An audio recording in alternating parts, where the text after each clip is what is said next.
লাগিব, আমি লাগিলে টেষ্ট দিম, আমি কিন্তু মাটি এৰি নিদিম। সৰ্বানন্দ সোণোৱালক আমি সকিয়নি দিছোঁ, আমাৰ মিকিৰ বামুণী গ্ৰান্টৰ মাটিখিনি আমি ভালে ভালে ঘূৰাই পাব লাগিব। যদি তেওঁলোকে যদি আমাক মাটিখিনি ঘূৰাই নিদিয়ে তো আমি এই ব্যৱস্থাটো আমি পিছত কৰিম। আজি সৰ্বানন্দ সোণোৱালে আমাৰ ৰাজ্যক কৈছিল মাটি ভেটি জাতি। মাটি ভেটি জাতিৰ অৰ্থত আমি আজি কি পাইছোঁ? আজি মাটি যে আমাৰ কাঢ়ি নিছে, এই খিলঞ্জীয়া মানুহৰ, আমি খিলঞ্জীয়া মানুহ অসমৰ বাসিন্দা, আমাৰ মাটিখিনি কাঢ়ি নিলে আমি থাকিম ক'ত? আৰু এই যি কথাৰে ভাবুকি দিছে চৰকাৰে, এই চৰকাৰখনে আমাৰ কি ফৰ্মুলা আমি বুজি পাওঁ?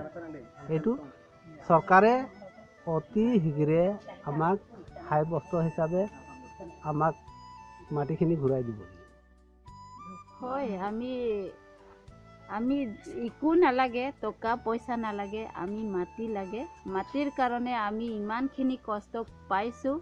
আমাৰ গাঁৱত দালাল থকাৰ কাৰণে এনেকুৱা অৱস্থা কৰিছে। আমি যুগ পৰা খেতি কৰা খাই থকা মানুহ, আমি দিন হাজিৰা কৰা মানুহ। দিন হাজিৰা নকৰিলে আমি ক'ত পাৰা খাম, আৰু খেতি নকৰিলে আমি ক'ত পাৰা খাম? আমি খেতি কৰিবই পাব লাগিব, আমি মাটিখিনি ঘূৰাই দিব লাগিব। আমি আজো পাৱাৰ কোনো প্ৰজেক্ট, কোনো ইণ্ডাষ্ট্ৰীক নালাগে। আগত পৰা যুগ পৰা নানা নানি কাকা কাকি দিনৰ পৰা দখল কৰা মাটি, আমি মাটি লাগিব। আমি টেষ্ট দিম, লাগিলে মাটি। হয়, আমাৰ দালাল আছে, আমাৰ গাঁৱৰ ভিতৰত দালাল আছে। তেওঁৰ নাম এজন হ'ল আপোনাৰ ৰাম সিং ইংতি, আৰু 2 নম্বৰ হ'ল চিকাৰী বে, আৰু 3 নম্বৰ হ'ল আপোনাৰ কুণ্ডু মাঝি, আৰু তেনেকৈ আৰু অন্যান্য আছে মানুহ কেইজনমান। তেওঁলোকৰ এতিয়া নাম আমি ইমান স্পষ্টকৈ জনা নাই, কিন্তু 3জনটো আমাৰ একদম মানে দালালৰ ভিতৰত একদম 1 নম্বৰ। আৰু যদি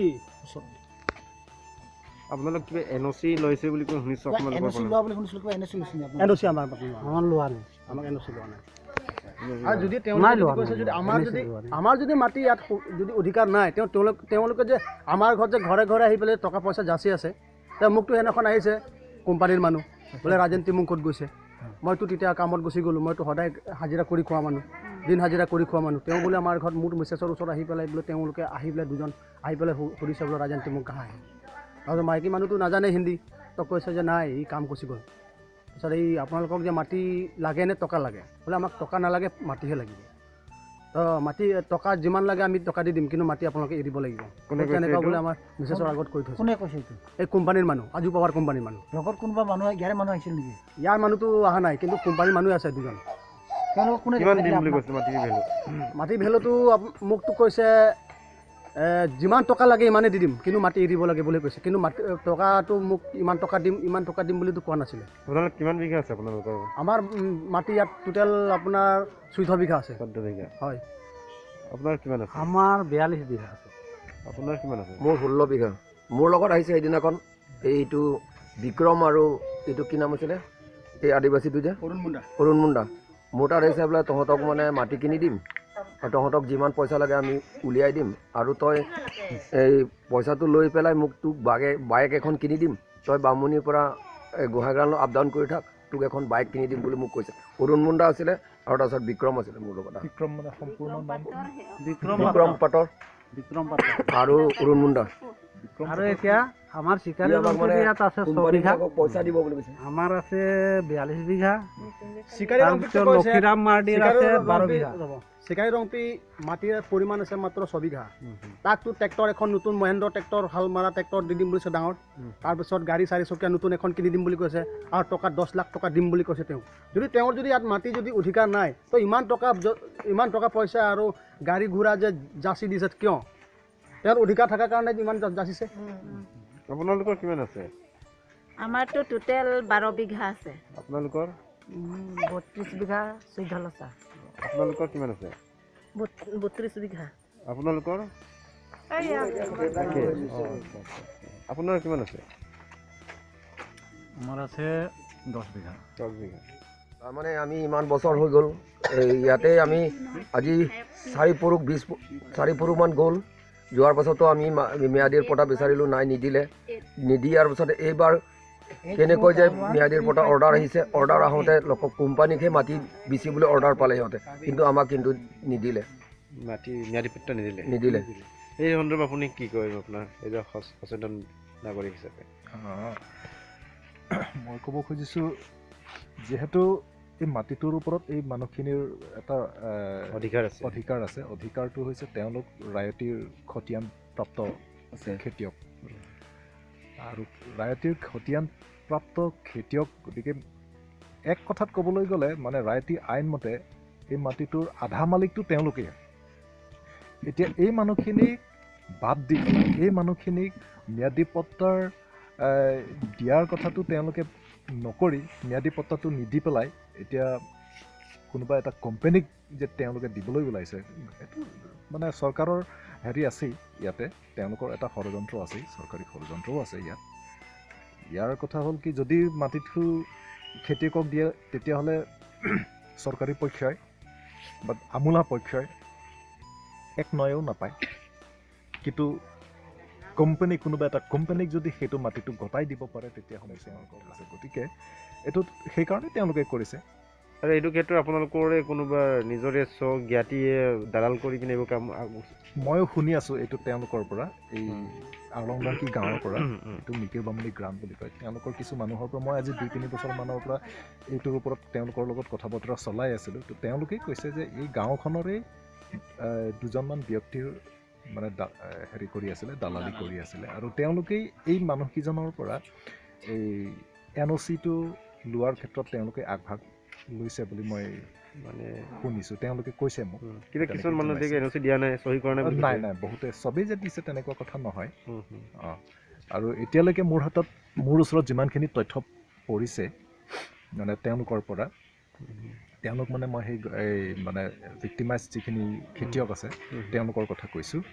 এতিয়া তেওঁলোকে কৈছে যে ইয়াত মিটিং কৰিছে, সেই যি দুজন দালালৰ কথা তেওঁলোকে কৈছে, কোনোবা কাঠাৰ আৰু বিয়েৰ কথা কৈছে, তো তেওঁলোকে মিটিং এৰেঞ্জ কৰিছে গাঁৱৰ মানুহখিনিক, আৰু গাঁৱৰ মানুহখিনিক তেওঁলোকে এই কথাটো কৈছে যে তেওঁলোকে য'ত ঘৰ বনাই আছে, বাৰী মাটি হিচাপে য'ত ব্যৱহাৰ কৰি আছে, সেই মাটিটো তেওঁলোকক দি দিয়া যাব, তেওঁলোকক ম্যাদী পট্টা কৰি দিয়া যাব, আৰু পথাৰৰ যিখিনি মাটি, শালিতলি মাটিটো হেৰি কৰি দিব লাগে, তাত NOC দি দিব লাগে, মানে যাতে মালিক পক্ষই, মাটিৰ যিটো মালিক পক্ষ তেওঁ যাতে সেইটো বিক্ৰী কৰিব পাৰে, সেই কথাটো তেওঁলোকে অৰ্গেনাইজ কৰিছিল বুলি মোক জনাইছে। এতিয়া মানুহবোৰ কি কৰি খাব যদি মাটিবোৰ দি দিয়ে? সেইটোতো বৰ ডাঙৰ কথা।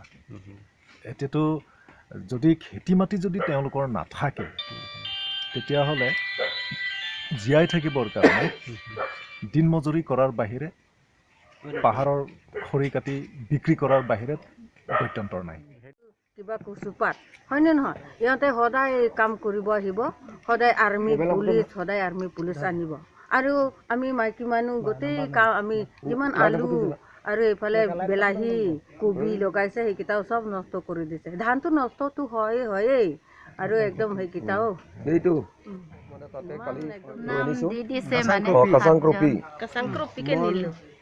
নহয়, মইনা মিলিপি আৰু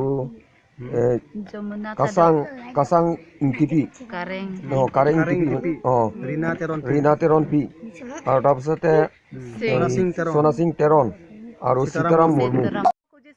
আমাৰ পুৰুষ মহিলাকক মানে অত্যাচাৰ কৰিব আহিব বোলে, সিহঁতে পুলিচ মানে আৰ্মি মানে সিহঁতে আহিব বুলি কৈছে। এতিয়া পুৰুষকেইটাও ঘৰত থাকিব নোৱাৰে, আৰু মহিলাকেইটাকো ধৰি ল'ব বুলি আমি থাকা খোৱা শান্তি নাই, মানে ৰাতিও দিনেও আমাৰ কাৰণে বোলে ধৰি ল'ব, যোনে লিডাৰ আছে সিহঁতৰ বোলে ধৰি নিব। এতিয়া আমাক যদি ধৰি ল'ৰা ছোৱালী নাতি পুতি কি হ'ব? আমাৰ পুৰুষকেইটাও ভাত খোৱা শান্তি নাই। 2 বাজিৰ পৰা ভাত খুৱাব লাগে সিহঁতক, আকৌ দৌৰুৱাব লাগে। সিহঁতক কাপোৰ কানি দি খেদাই পাহাৰত মাজত থাকিছে, জংঘলত মাজত। তেনেকুৱা অৱস্থাত কৰিলে কি হ'ব? আমাৰ দুখীয়া ৰাইজ, আৰু সেইফালে হাজিৰাটো নায়ে, সেইফালে টকা পইচা নাই, কি হ'ব আমাৰ দুখীয়া ৰাইজ? জাতি জীয়াই থকাৰ কথাটো প্ৰশ্নই আহিব নোৱাৰে। এজন ব্যক্তিও জীয়াই থাকিব নোৱাৰে, এটা পৰিয়াল জীয়াই থাকিব নোৱাৰে, জাতি কেনেকৈ জীয়াই থাকিব? মই আজি এই অঞ্চলত মিকিৰ বামুণ্ডি গ্ৰাণ্ট যিটো অঞ্চল ইয়াৰ বিষয়ে যিখিনি ছ'চিয়েল মিডিয়া আৰু প্ৰিণ্ট মিডিয়াত যি অলপ খবৰ পাই আজি আহি যি দেখিলোঁ ইয়াৰে যিখিনি ৰাইজ তেওঁলোকৰ লগত কথা পাতি যি বুজিলোঁ ই সঁচাকৈ বহুত বেছি হৃদয় বিদাৰক ঘটনা এই জনজাতীয় সমাজৰ কাৰণে আৰু জনজাতীয় মানুহখিনিৰ কাৰণে। ইয়াত তেওঁলোকে এনেকুৱা ধৰণৰ কাণ্ড কৰিছে মানে অসম চৰকাৰে য'ত নেকি মানৱীয়তাটো ভুল লুণ্ঠিত হৈছে। ইয়াত যিখিনি একেবাৰে সহজ সৰল যিখিনি খাটি খোৱা খেতি কৰা এই জনজাতীয় মানুহখিনি আছে এই মানুহখিনি তেওঁলোকে মাটিটো তেওঁলোকৰ পৰা মানে কাঢ়ি লোৱাটো বেলেগ কথা, কিন্তু তেওঁলোকৰ যিটো তেওঁলোকে ক'লে যেনেকুৱা তেওঁলোকক ব্যৱহাৰ কৰিছে পুলিচ বা প্ৰশাসনৰ হতুৱাই যিটো ব্যৱহাৰ কৰাবলৈ তেওঁলোকে ক'লে তেওঁলোকক যেনেকৈ অত্যাচাৰ কৰিলে পুৰুষসকলৰতো বাদেই নাৰীসকলক যেনেকৈ অত্যাচাৰ কৰিলে ই সঁচাকৈ বহুত দুখ লগা কথা, ধিক্কাৰজনক। আৰু এইটো কোনো কাৰণত মানে আমি সহ্য কৰিব পৰা কথা নহয়, আমি সহ্য নকৰোঁ। All India tribal student association আছামৰ ফালৰ পৰা এই গোটেই বিষয়টোক আৰু এই যিখিনি কাৰুকাৰ্য অসম চৰকাৰে যেনেকৈ এটা ঘৃণনীয় কাম এটা কৰিলে বা কৰি আছে বৰ্তমান তাৰিখত তেওঁলোকক যেনেকৈ আপোনাৰ ভীতি প্ৰদান কৰি তেওঁলোকক যেনেকৈ অত্যাচাৰ কৰি আছে ষ্টিল এইটো আমি ধিক্কাৰ দিছোঁ। আৰু এনেদৰে তেওঁলোকে যদি অত্যাচাৰ কৰি থাকে অনাগত দিনত তেওঁলোকক যদি প্ৰাপ্য অধিকাৰখিনি বা তেওঁলোকক যিটো ধৰণৰ ভীতি বিহ্বল কৰি তেওঁলোকক অত্যাচাৰ কৰি আছে এইটো যদি ষ্টপ নকৰে তেনেহ'লে আমি ইয়াৰ ওপৰত আমি নিশ্চয় যাৱতীয় ব্যৱস্থা ল'বৰ কাৰণে আমি সাজু হ'ম।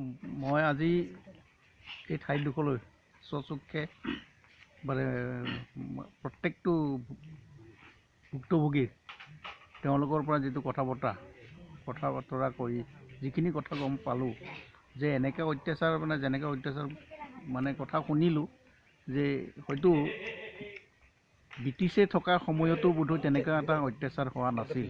আজি মানে তেওঁলোকৰ যিটো বৰ্ণনা তেওঁলোকৰ সেই বৰ্ণনাবিলাক শুনি সঁচাকৈয়ে অতি দুখৰ বিষয়। তেওঁলোকৰ কথা মানে যে তেওঁলোকক যেনেকৈ অত্যাচাৰ কৰিছে সঁচাকৈয়ে গৰিহণাৰ যোগ্য। গতিকে অদূৰ ভৱিষ্যতে আমিও আমাৰ সংগঠনৰ ফালৰ পৰা এই বস্তুটো আমি মানে কঠোৰ ভাষাৰে আমি গৰিহণা দিওঁ।